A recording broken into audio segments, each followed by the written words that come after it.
1990년 6월 2일 토요일 아침, 전날 밤의 과음으로 인한 숙취와 갈증 때문에 잠자리에서 겨우 깨어난 그는 상상도 하지 못한 끔찍한 광경을 마주해야 했습니다.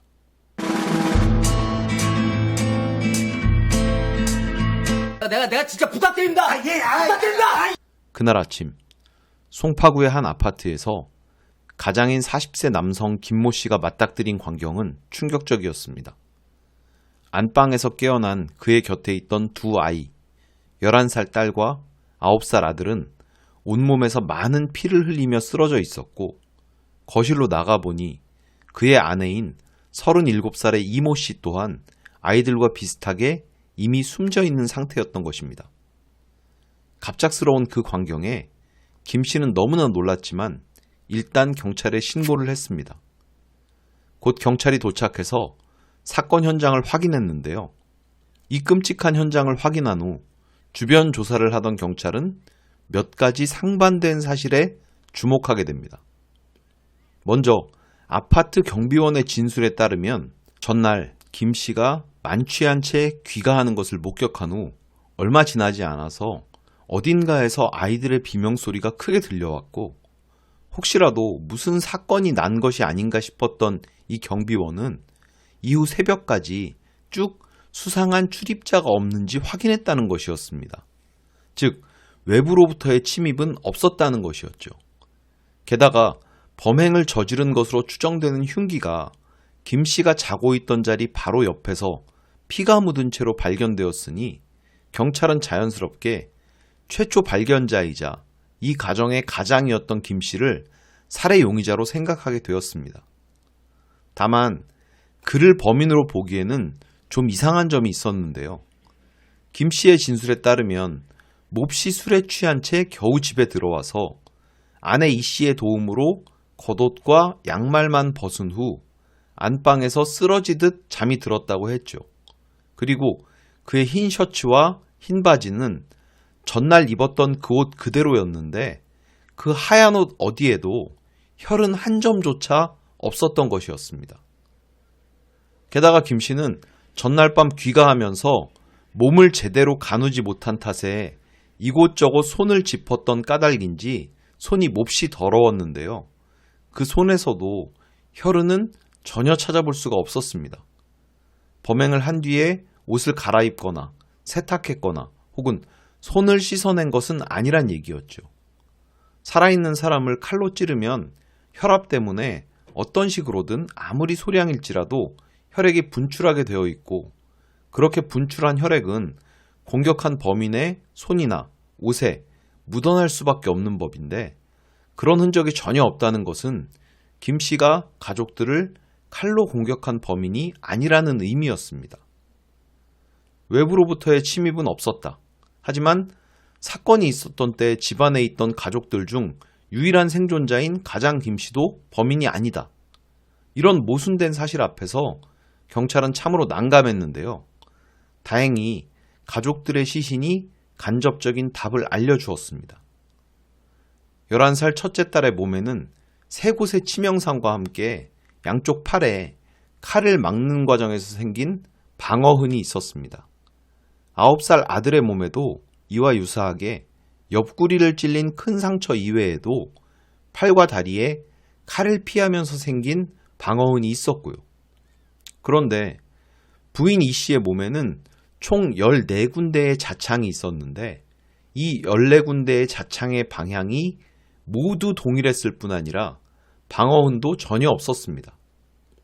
말하자면 두 아이들은 흉기에 의하여 치명상을 입는 과정에서 칼날을 맞거나 피하려는 시도를 한 일반적인 범죄 피해자로서의 흔적이 뚜렷했지만, 부인 이 씨의 경우에는 스스로 자신의 몸에 칼날을 들이밀지 않았다면 있을 수가 없는 상처들만 남아 있었던 것이었죠. 즉, 새 시신이 남긴 흔적들로 보자면 부인 이 씨가 아이들을 살해하고 스스로 목숨을 끊었다는 얘기였습니다. 도대체 왜 그녀는 이런 짓을 저지른 것일까요? 경찰의 수사 결과는 놀랍고도 허망했습니다. 부부인 김 씨와 이 씨는 모두 혈액형이 O형이라고 했는데 9살 아들의 혈액형이 A형으로 나온 일 때문에 오래전부터 갈등이 있었다고 합니다. 일반적으로 O형과 O형 사이에서는 O형 이외의 다른 혈액형은 나올 수가 없다고 알려져 있는데 그렇기 때문에 남편 김 씨는 아내 이 씨를 의심했고 김 씨 본인은 부정하고 있지만 그는 심지어 부인이 운영했던 약국 인근에 잠복해서 이 씨를 감시하기도 했다고 알려져 있는데요. 이 혈액형 문제에 대한 부부 사이의 갈등이 어느 정도였는지 남편 김 씨의 의처증이나 미행이 정말 사실인지는 알 수가 없지만 아무튼 이 과정에서 두 부부가 상당한 스트레스를 받았던 것만은 확실하고요. 사건 당일 밤에도 이들은 아들의 혈액형 문제로 말다툼이 있었다고 합니다. 그리고 남편은 만취해서 깊이 잠든 이후에 부인 이 씨가 아이들을 살해하고 자살했다는 것이었습니다.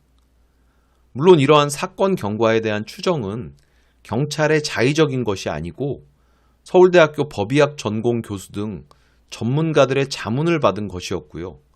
이러한 추정에 따르면 부인 이 씨는 자해로 간 손상을 입어서 아이들에 비하면 비교적 천천히 사망했을 것이기 때문에 아이들을 살해하고 스스로 자해를 한 뒤 남편 옆에 칼을 두고 거실로 이동하여 사망할 수가 있었다고 합니다. 그런데 더욱 어이없고 참담한 사실은 스스로 초등학교와 군입대 당시 혈액형 검사에서 나온 O형이라고 확신했던 남편 김 씨의 실제 혈액형을 다시 검사해 본 결과는 A형이었다고 합니다. 또한 그가 실제로 O형이었다고 하더라도 푸코스 전이 요소의 활성 여부에 따라서는 아내와의 사이에서 A형 아들이 나올 수도 있었다고 하네요. 말하자면 혈액형 검사 오류와 부부 사이의 오해, 그리고 신뢰의 부재 등 여러 가지가 겹쳐서 이렇게 비극적인 사건이 일어나게 된 것이었습니다. 한편 이 사건이 엄청난 반향을 불러일으킨 이후에 김 씨의 주장에 따르면 그는 이미 O형과 O형 사이에서 A형이 나올 수도 있다는 것을 의사에게 들어서 알고 있었고 아내와는 크게 다툰 일도 없었으며 의처증이나 미행 따위는 말도 안 된다. 이러한 내용으로 언론중재위원회에 정정 보도를 신청했다고 하는데 이 청구는 받아들여지지 않았다고 합니다. 사실 김 씨의 입장에서 보자면 자신은 다만 합리적인 의문을 제기했을 뿐이고 크게 다투지도 않았는데 마치 의처증으로 인해서 부인과 자식을 죽음으로 몰고 간 파렴치한 가장으로 취급되는 것에 대해서 불만을 가질 수 있을 것 같기도 합니다. 하지만 아들의 혈액형에 의문을 품게 된 이후에 아내 이 씨가 남편에게 혈액형 검사를 다시 해보자고 했음에도 불구하고 남편은 이를 굳이 거절했다고 하는 것을 보면 간편하고 손쉬운 해답을 버려둔 채로 굳이 그런 답 없는 의문을 반복해서 제기하고 또 제기하는 과정에서 아내 이 씨가 과연 얼마나 스트레스를 받았을지는 짐작하기가 어려운 부분이 있습니다. 물론 그렇다고 해서 아무 잘못도 없는 자식들을 살해하고 스스로도 자살을 택함으로써 결백을 주장한 이 씨의 방식 역시 용서받을 수는 없을 것입니다. 요컨대 이들 부부는 각자 자신의 입장에서만 스스로가 옳다는 이야기를 아주 집요하고 파괴적인 방식으로 일방적으로 주장한 것이었죠. 비록 이 사건이 있던 시점까지는 국내에서 친자 확인을 위한 유전자 검사를 하는 것이 불가능하긴 했지만 굳이 그런 방법을 선택하지는 못했을지라도 의문을 풀기 위한 비교적 간단한 방법인 혈액형 재검사마저 극구마다하며 아들이 9살이 될 때까지도 수시로 이를 언급하고 아내를 극단으로 몰고 간 남편도 과연 왜 그런 식으로만 의사소통을 했는지 이해할 수가 없는 일이고요. 또한 자신이 그간 받아온 고통을 되갚아주겠다 이렇게 생각했을지는 모르지만 자녀들을 죽이면서까지 하는 복수가 그 아내에게 과연 무슨 의미가 있었을지도 도무지 이해가 되지 않는 부분입니다. 어쨌거나 이 의문의 살인사건은 결국 이처럼 신뢰와 소통의 부재가 만들어낸 애정 없는 일가족의 씁쓸한 참극으로 막을 내리게 되었는데요. 죽어가는 이유도 모른 채 가장 사랑하는 사람의 손에 갑작스러운 죽음을 맞이했을 두 아이들의 영혼이라도 부디 편안하기를 바라면서 오늘의 사건 파일 혈액형 살인사건은 여기까지입니다. 감사합니다.